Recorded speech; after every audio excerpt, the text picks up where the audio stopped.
بسم الله الرحمن الرحیم. ګرانو محصلینو خدای مو راوله. یو ځل بیا څنګه یاست؟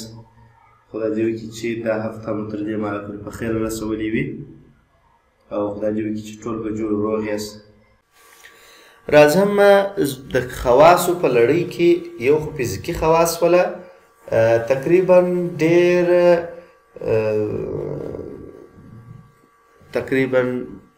ډېر اندازه کوشش موږ تاسو پر فزیکي خواص باندې په کیمیا کې کوو هم نه، که څه هم فزیکي خواص د کیمیاوي محاسباتو لپاره ډېر مهم دي، خو زموږ تاسې په کیمیا کې ډېر فوکس او ډېره توجه و کیمیاوي خواصو ته ده. د دې در مخه چې زه په کیمیاوي خواصو باندې شروع وکړم، دا د کیمیاوي خواصو د لفظ په اورېدلو سره باید ستاسې په ذهن کې د مفکوره پیدا سي. کوم مفکوره؟ هغه ده کیمیاوي خواص د یو مرکب یا یو مادې یا یو سلسلې د کیمیاوي تعاملاتو څخه عبارت دي، د هغه مرکب یا د هغه سلسلې د مرکباتو یا د هغه مادې. یعنی کیمیاوي خواص که چیرې موږ دا کلمه کیمیکل پروپرټیز مازې دغه کلمه موږ واورېدل، موږ باید په دې پوه سو چې دغه هر شي په اړه چې موږ ګډ یو د کیمیاوي خواصو نوم واورېدی، نو موږ باید په دې پوه سو چې د ده تعاملات د نورو موادو سره، د ده عکس العملونه د نورو موادو سره زما څخه غواړي چې کیمیاوي خواص راڅخه غوښتي کې راته تشریح کوي کیمیاوي خواص، نو موږ باید په دې پوه سو چې د دغه مرکب چې دا موږ ورباندې بحث کوو د ده او د چاپېریال د نورو موادو ترمنځ عکس العمل یا کیمیاوي تعاملونه راته تشریح کوي. انشاءالله واضح به درته کیمیاوي خواص د کیمیاوي تعاملاتو څخه بحث کوي چې بیا هیڅ وخت ستاسې په ذهن کې بل شی باید وي نه. کیمیاوي خواص سوله کیمیاوي تعاملات د یو مرکب یا د یو سلسلې د مرکباتو پورې تړاو لري. ښه چې تکرار ډېر نه سي، زما هڅه هم د تکرار څه دا ده چې زه دغه خبر در تاسې پورې په ښه ډول در ورسوم. انشاءالله پوه سوي به یاست. د الکان د سلسلې مرکبات چې دي، که موږ د الکان د سلسلې د مرکباتو کیمیاوي خواص وایو، نو د الکان د سلسلې مرکبات موږ ته معلوم دي چې دا مشبوع مرکبات دي. سچوریټډ کمپاونډز، سچوریټډ مرکبات یا مشبوع مرکبات دي. مشبوع مرکبات ولې دي؟ موږ د الکان د سلسلې د مرکباتو جوړښت نومېښودنه دا شیان ویلي دي.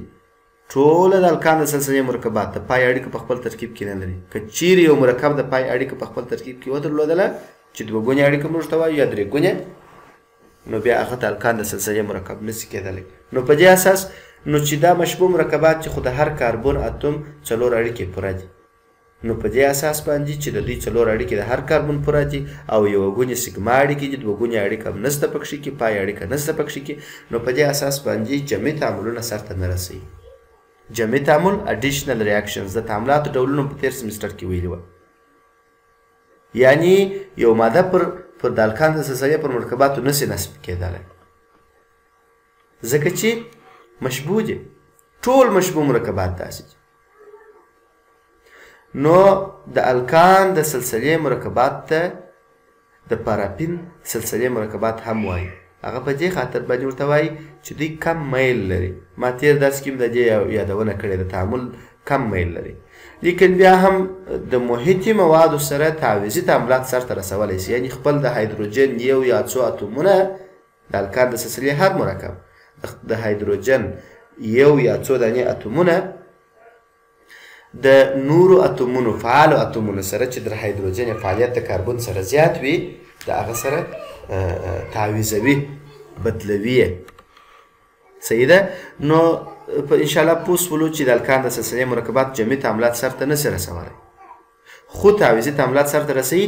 یو څو دانې ما دلته تاسو ته د نمونې په شکل باندې درته رااخلم. اول راځم هیلوجینیشن ته.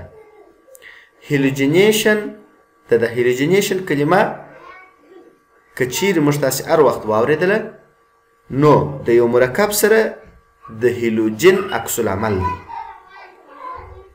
اوس دلته چون د الکان سلسلې خبرې دي، نو د الکان د سلسلې د مرکبات سره د هیلوجنو عکس العملونه هغه که جمعي تعامل وي که تعویضي تعامل وي، چون چې د الکان سلسله جمعي تعامل سرته نه رسوي نو هیلوجنیشن به په تعویضي تعامل کې وي. خو که چیرې بله سلسله وي چې هغه جمعي تعامل سرته رسولی سي، که د هیلوجن سره جمعي تعامل سرته ورسي هغه او که تعویضي تعامل سرته ورسي، په دواړو کې دې ته موږ هیلوجنیشن وایو. هیلوجنونه چې دي د اووم ګروپ عناصر دي، که ستاسې په یاد موږ یې په کیمیا کې په ایکس سره ښیو. که ایکس تاسې یو ځای په یو عمومي معادله یا فورمول کې ولیدئ نو تاسې پوه سئ چې دا هیلوجن دی. هیلوجن نو کوم عناصر دي؟ کلورین،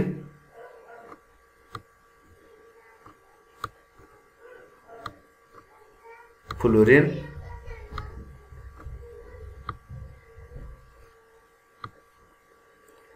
برومین،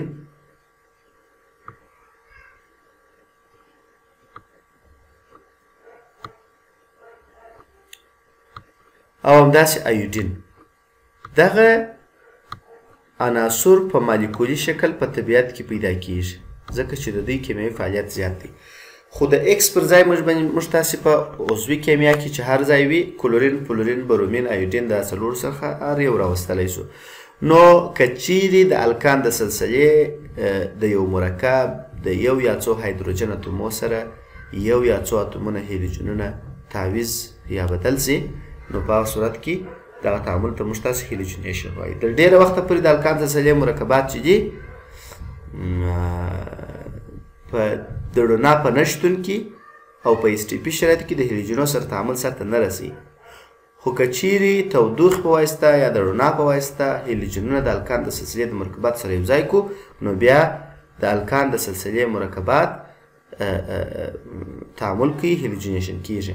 مثلا دا اولې معادلې ته تاسې وګورئ، میتان CH4 د کلورین سره یو ځای کیږي په 25 درجې د سانتیګراډ کې، د دې څخه د الټرا وایولټ وړانګې تیروو. د الټرا وایولټ وړانګې لکه ایکس ری وړانګې د عکسونه به تاسې دا هډوکو یو وخت اخیستې وي. الټرا وایولټ دا د الټرا وړانګې دي، د دغو وړانګو په واسطه باندې د دوو کلورینو په منځ کې چې کومه رابطه ده دا پرې کول کیږي. کلورین و اکټیو حالت ته رسول کیږي، یو کلورین رابطه بل کلورین. دا Cl2 په داسې شکل تاسې لیکلی سي. د دغې اړیکې د پرې کېدو دپاره لازمي ده چې موږ تاسې د یو میکانیزم څخه کار واخلو. دلته په دا تعامل کې د الټرا وایولټ وړانګې د دغه اړیکې د پرې کېدو دپاره استعمال کړي دي. ښه، دغه اړیکه چې کله پرې سي نو دغه یو کلورین د یوه هایدروجن سره د میتان څو هایدروجن اتومونه لري؟ 4. صحیح ده؟ یو دانه هایدروجن سره به د یو کلورین یو ځای سي HCl به جوړ کړي. څه به جوړ کړي؟ HCl به جوړ کړي. زه به دلته چیرې به ولیکمه؟ ښه، HCl هایدروکلوریک اسید. یعنی یو هیلوجن چې دی د هیلوجن خو مالیکولي شکل پیدا کیږي، یعنی دوه وجود سره لري. دا یو به د الکان د سلسلې هر مرکب چې لکه اوس دا میتان چې دی د دې د یو اتوم هایدروجن سره هایدروجن هالایډ جوړ کړي، لکه دغه HCl هایدروجن کلوراید هم ورته ویلی سي، هایدروکلوریک اسید هم ورته ویلی سي. پاته سو دا دوهم کلورین چې دی هغه به د هغه هایدروجن پر ځای باندې دلته چیش پاته و CH3 پاته سو چې یو H ولاړی نه، نو CH3 چې پاته سو یو کاربون خو په 4 هایدروجنه یا په 4 اړیکو سره بشپړ کیږي، مګر دلته 3 هایدروجنه پاته دي، یو اړیکه یې کمه سوه هغه به د دغه کلورین سره چیش سي بشپړه سي. او دلته به CH3 که رابطه ورکړي کې ورنه کوي د یوه هایدروجن پر ځای باندې کلورین راغلی دی نو رابطه د کاربون سره لري، نور بیرته مرکب مشبوع سو. خو دلته یو تعویضي تعامل سرته ورسي د CH4 چې یو H پر ځای باندې یو کلورین دلته راغلی. میتایل کلوراید دا یو مرکب دی د الکان د سلسلې د مرکباتو د چیشي څخه د مشتقاتو د جملې څخه دی. موږ ورته الکایل هالایډونه هم وایي. دا نو په پرلپسې په مسلسل ډول دغه هایدروجن د هیلوجنو په واسطه باندې عوض کیږي. اوس ګوره یو کلورین د یوه هایدروجن پر ځای رالی، که بیا موږ کلورین ورسره یو ځای کړو، یو کلورین به بیا د یوه هایدروجن سره HCl جوړ کړي. چیش به جوړ کړي؟ HCl. دا منفي علامه په جوړ سره ولیکل چې دا به تولید سي. یو کلورین پاته سو صحیح ده دلته H2 پاته سو دا دلته ورته وګوره CH2 Cl یو خو په خوا درلود یو اوس سره ځای سو Cl2 سو میتیلین ډای کلوراید یا ډای کلورومیتان دا مرکب ورڅخه لاسته راسي تر هغه وخته پورې چې په عضوي مرکب یا د الکان د سلسلې په مرکب باندې د هایدروجن اتومونه وي تر هغه وخته پورې دغه هیلوجنونه که تاسې ورسره یوځای کوئ په پرله پسې ډول تعامل ورسره کوي او تعویضي تعامل سرته ورسره رسوي دا دی ګوره یو بل کلورین د دغه یوه هایدروجن سره تعامل کوي بیا HCl جوړي HCl به بالا نه لیکمه انشاءالله پوس ولس او د هغه H پر ځای باندې بیا بل کلورین یوځای کېږي Cl3 کلوروپارم ترای کلورومیتان دا ورڅخه لاسته راځي پخوا CH2 و Cl2 دلته Cl څو سو 3 سو ځکه چې د یوه H پر ځای بیا Cl راغلی او بیا یو کلورین د دغه هایدروجن سره HCl جوړوي صحیح ده او بل کلورین چې دی دلته Cl2 دی بل کلورین بیا Cl3 دی Cl به 4 سي یعنی په آخر کې تیترا کلورومیتان موږ ته لاسته راغلی چې یو کاربن دی 4 اړیکې یې د کلورین سره دي 4 اړیکې یې د کلورین سره دي دغه ته موږ تاسې د الکان د سلسلې د هیلوجینیشن کیمیاوي خاصیت یعنی د الکان د سلسلې هر مرکب د هیلوجن سره په پرله پسې ډول تعامل کوي او خپل هایدروجنونه تعویض کوي بدلوي د هیلوجنو سره بس همدومره خبره ده دا لاندې دوه مثالونه بیا تاسې پریکټیس کوئ د خیره سره دلته وګورئ ایتان دی د کلورین سره یو ځای کړی دی باید محصول یې څه شي وي تاسې وګورئ دلته یې لږ کار کړی دی کوشش وکړئ other substitution products دلته چې دا لیکل سوي دي یعنی یو وارې چې کلورین سره یو ځای سو د یوه هایدروجن ځای ونیوئ ایتایل کلوراید ورسره لاسته راغلی یا مونو کلورو ایتان ورسره لاسته راغلی که بیا هم کلورین ورسره یو ځای سي نو بیا به یو بل سبسټیټیوشن معوضي یا تعویضي پروډکټس حاصلات لاسته راکړي اوس ګوره دا یو سبسټیټیوشن په دا تیره معادله کې دا لومړی دا یو تعویضي محصول دی بیا بل تعویضي محصول لاسته راغلی چون چې د تعویض یا د بدلون د تعامل په صورت کې لاسته راغلی دی نو په دې اساس باندې دا تعویضي پروډکټ یا تعویضي محصول ورته ویل کېږي دا بل دریم څلورم یعنی تقریبا دلته موږ په لومړۍ معادله کې د میتان تعویضي محصولات څو دانې لرو 4 محصولات لرو څلورم اخري چې څو هغه کې نو بلا هایدروجن نه دی پاته نو دغه اخري تعامل دی د هیلوجن د دغه مرکب د هیلوجینیشن اخري تعامل دی نور په دې کې د هیلوجینیشن سطح نه رسیږي نو د دې ته په کتو سره موږ ویلی سو هر د الکان د سلسلې هر مرکب چې هر څو هایدروجن اتومونه ولري هغون د سبسټیټیوشن پروډکټس به ولري هغون د تعویضي محصولات به ولري ځکه چې د یو هایدروجن اتوم په لرې کېدلو سره چې د هغه پر ځای باندې یو هیلوجن نصبېږي یو دانه محصول لاسته راځي نو که شپږ هایدروجن یو مرکب ولري هایدروجن اتومونه ولري یو مرکب هغه به شپږ دانې محصولات ولري شپږ ډوله محصولات به د هیلوجنو سره ولري دا په صنعت کې ډېر ارزښت لري موږ کولی شو د الکان د سلسلې د ساده مرکباتو څخه د هیلوجینیشن په واسطه باندې د الکان د سلسلې د مرکباتو دا ټول محصولات لاسته راوړو اوس د مثال په ډول باندې دغه لومړی مثال چې ما تاسو ته تشریح کړي په دې کې مثلا دریم محصول کلوروپارم دا کلوروپارم په آینده درسو کې راځي تاسو بیا د خیره سره ولولئ په طبابت کې په پخوا وختو کې اوس نه مګر شاید اوس هم په ځینو کیسو کې کار سي کلوروپارم دا یې سره نوم یې هم یو طبي اصطلاح ده کلوروپارم چې د انستیزي مادې په ډول باندې کار اوس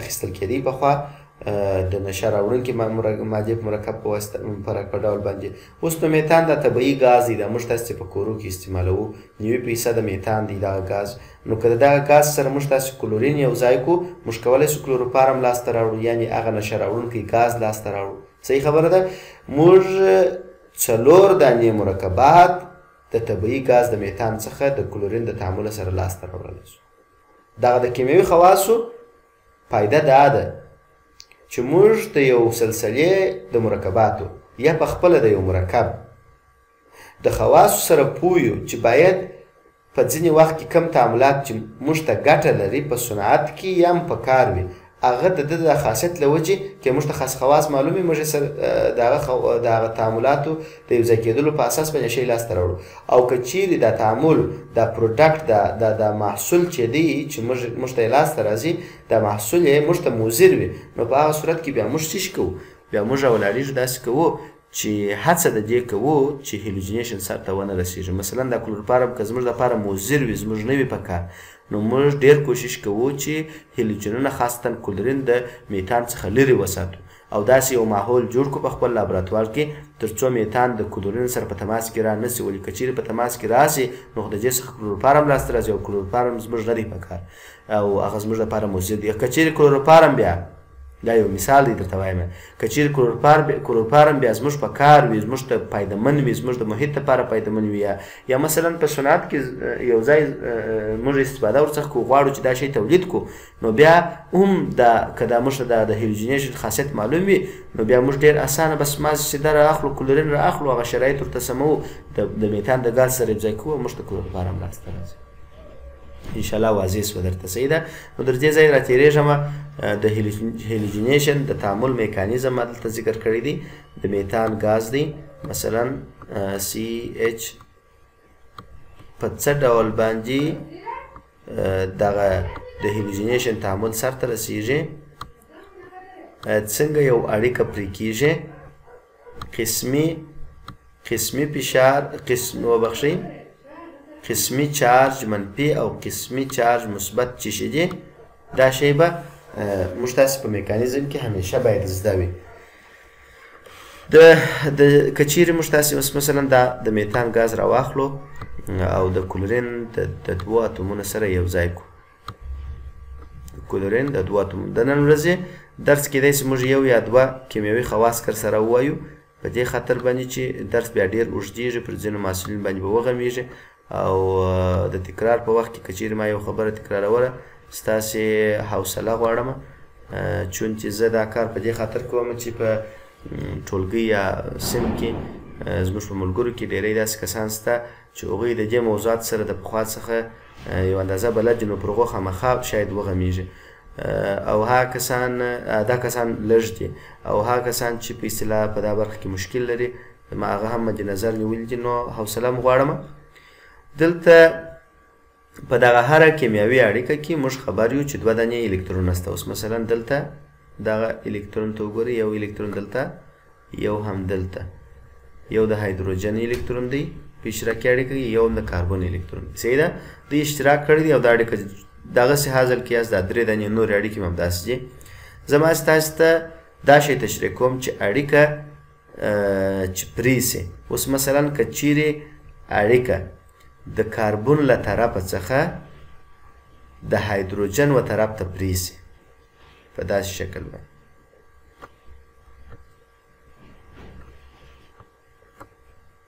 د چا له طرف څخه د کاربن له طرف څخه د هایدروجن و طرف ته پرې سي نو په هغه صورت کې دا کاربن خپل الکترون د لاس ورکوي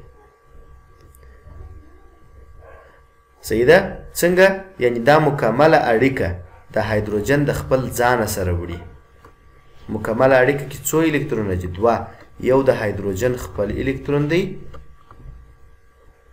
یو هم د کاربن الکترون دی نو د هایدروجن ایون به منفي چارج سي او دغه د میتایل ایون چې دی دا به څنګه چارج سي مثبت دغه چارج ته موږ مثبت او منفي قسمي چارج وایو د مثبت او منفي قسمي چارج د یو ځای والي څخه یو کیمیاوي اړیکه رامنځته کیږي اوس په دې ځای کې ګورئ مثلا دا کلورین دی که چیرې د یوه کلورین د طرفه څخه خامخا به د یوه کلورین د طرفه څخه بل کلورین طرف ته اړیکه شکیږي خو چې د هر یوه د طرفه څخه دا بل ته اړیکه وشکېدله نو دغه یو به مثبت قسمي چارج سي او دا کم طرف ته چې متساوی ده هغه به څنګه چارج سي منفي قسمي به چارج سي صحیح ده اوس نو دغه مثبت چې هایدروجن ایون رامنځته سوی دی صحیح ده دلته د هایدروجن ایون چې کله اړیکه د هایدروجن خواته ماته سوله نو د هایدروجن ایون څنګه رامنځته سو منفي دا منفي به د دغه کلورین سره چې مثبت قسمي چارج سوی دی یو ځای سي دلته به HCl یعنی د H رابطه جوړه سي د کلورین سره. د کم کلورین سره؟ د هغه کلورین سره چې هغه مثبت قسمي چارج شوی. واضح په درته؟ اوس نو دغه CH3 چې پاتې دی کاربن یې څنګه چارج لري؟ مثبت. نو دغه مثبت به بیا د دې منفي کلورین سره د کلورین د منفي قسمي چارج سره یو ځای سي، منفي او مثبت سره جذبوي او دوی به هم یو اړیکه رامنځته کړي. CH3 رابطه Cl. دا رابطه هغه وخت جوړیږي کله چې دوه راډیکلونه داسې وي چې یو مثبت او بل هم منفي چارج وي. په اوسني مرکباتو کې موږ اشتراکي اړیکې ویلې او په اشتراکي اړیکې موږ ویل چې مثبت او منفي چارج نشته. صحیح خبره ده. خو دلته بیا اوس زه درته وایم چې موږ قسمي مثبت او قسمي منفي چارجونه لرو او دا یوازې د اړیکو پرې کېدو په وخت کې رامنځته کېږي. که چیرې مثلا داسې وي چې د کاربن څلور اړیکې چې د هایدروجن سره دي، نور به نه لیکم، دا یوه اړیکه د هایدروجن له طرفه څخه ماته سي د کاربن و طرف ته. صحیح ده؟ نو په هغه صورت کې بیا تاسې وګورئ کاربن به څنګه چارج سي. دلته به داسې یو شی لاسته راسي، کاربن به د ځان سره پوره اړیکه واخلي چې دوه الکترونه پکښې کېدي، یو خو د کاربن خپل و، یو د هایدروجن و. دا دواړه د واخیستل نو دی څنګه چارج سو؟ الکترون یې اضافه سو، منفي چارج سو. جمع هایدروجن چې دی یوه دانه الکترون یې درلودی، هغه یو الکترون یې شریک کړی و، د شراکت سره سره هغه د لاسه پسې ورکوي. نو چې د لاسه یې ورکوي دی څنګه چارج سو؟ مثبت. دوه دانې ایونونه رامنځته. اوس که چیرې بیرته دا دواړه مثبت او منفي دواړه یو د بله سره جوین سي، یو ځای سي، بیرته به یو کیمیاوي اړیکه رامنځته کړي لکه دا. صحیح ده؟ د تعامل د هر تعامل په میکانیزم کې زه تاسو ته دا تشریح کوم. د دې په ایستلو بیا دغه موضوعات چې دا عمومي دي، پر دې باندې بیا په تعامل کې زه بحث نه کوم. صحیح ده؟ صرف او صرف داسې وایو چې یو کلورین اتوم به د یو هایدروجن سره HCl جوړ کړي او دا بل کلورین به ورسره میتایل کلوراید ورڅخه لاسته راکړي. دغسې په مسلسل ډول باندې دا تعامل پسې سرته رسیږي. راځم دوهم تعامل ته، د الکان د سلسلې د مرکباتو. د الکان د سلسلې مرکبات د دی هایدروجنیشن تعامل هم سرته رسوي، یعنی د دوی د ځینو کتلیستونو تر تاثیر لاندې راځي او د هایدروجن اتومونه د لاسه ورکوي. لکه اوس مثلا کرومیم، مولبیدیم او وینادیم اکسایدونه، د ځینو فلزاتو اکسایدونه که چیرې موږ تاسې د الکان د سلسلې د مرکباتو سره یو ځای کړو نو د دوی څخه د هایدروجن اتومونه ووځي. دی هایدروجنیشن دی د جلا کولو معنا لري. که چیرې یوازې هایدروجنیشن سو، هایدروجنیشن یعنی هایدروجن پر نسبېدل، او دی هایدروجنیشن یعنی د هایدروجن وتلو تعامل. نو دلته تاسې دا دی وینئ دغه یو مرکب دی چې موږ ورته بیوتان وایو، درې ډوله تعامل سرته رسوي په جلا جلا شرایطو کې. په جلا جلا شرایطو کې داسې یو بیوتین فورمیشن، دا یو تعامل د یو بیوتین فورمیشن دی. مثلا د هغه میکانیزم ته زه راځم د A تعامل ته چې یو بیوتین ورڅخه لاسته راځي. دا په څه ډول دی؟ دلته تاسې وګورئ، دلته CH3 رابطه CH2 رابطه C. ښه، دا نور به زه نه لیکم، دا د لوړه دا لیکل سوی دی، وخت به نه په ضایع کوم. CH2 او دغسې پسې CH3 دی نه. دا دلته د دا کتلیز په واسطه باندې د اول کاربن څخه یو هایدروجن جلا کیږي او د دوهم کاربن څخه یو هایدروجن جلا کیږي. دا په څه ډول باندې؟ دا په داسې ډول باندې. د اول او دوهم کاربن زه درته لیکم. اول کاربن CH3 دی، دا زه یې لیکم د CH3.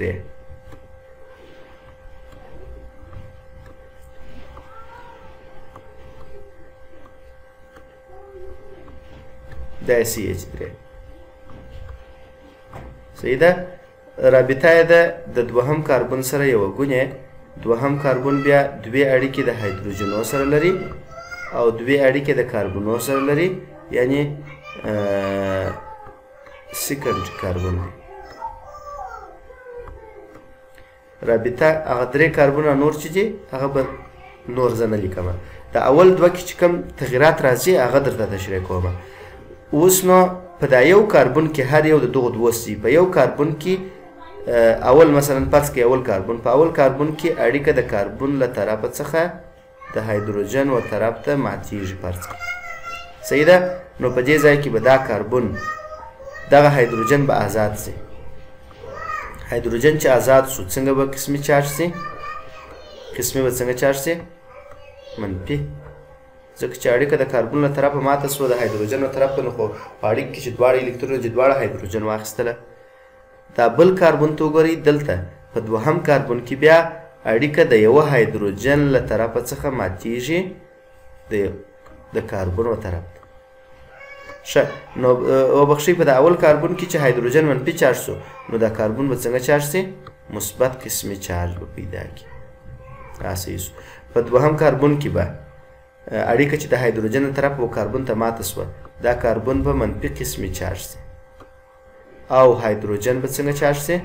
مثبت قسمي چارج سي، ځکه چې خپل یو الکترون به هم و کاربن تور کړی، یوازې به پاسته کې پروتون پاته سوی. صحیح ده. د هایدروجن او هایدروجن ترمنځ خو به اړیکه جوړه سي، د دې څخه به H2 جوړ سي. H2 چې دا تاسې داسې هم لیکای سي چې H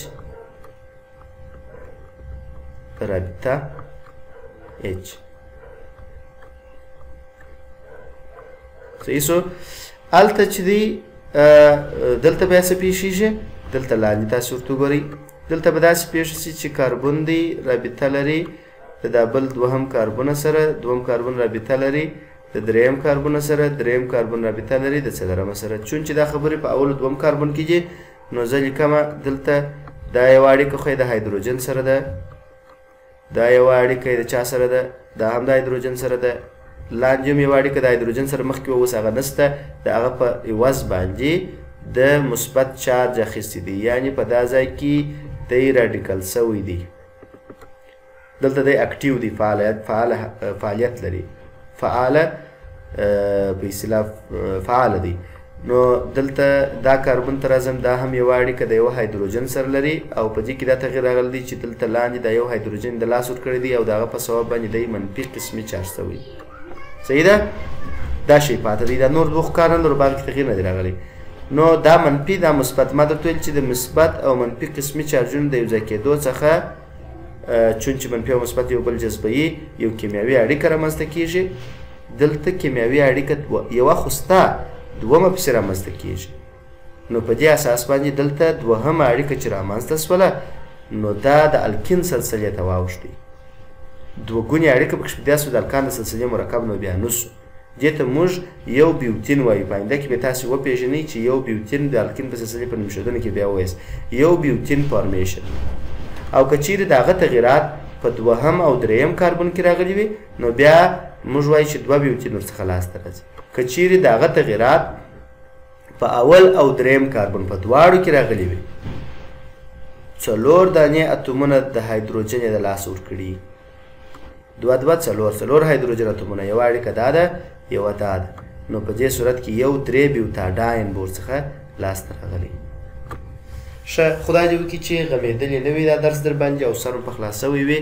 د نن دپاره د اوس دپاره مو نور پر رب عز وجل باندې سپارمه. د نن ورځ د کورنۍ کار دا دی، تاسې به د الکان د سلسلې مرکبات په چپټر کې دغه د هیلوجینیشن او دی هایدروجینیشن تعاملات وګورئ او پر هغه باندې به پریکټیس وکړئ. د پینتان، هیکزان، یعنی د C5 څخه تر C10 پورې د دغه مرکباتو پینتان، هیکزان، هپتان، اوکتان، نونان او دیکان د دغو مرکباتو لپاره به تاسې د هیلوجینیشن او دی هایدروجینیشن کیمیاوي معادلې دغه کوي جوړې کوي. حد اکثر خپل کوشش به وکړئ.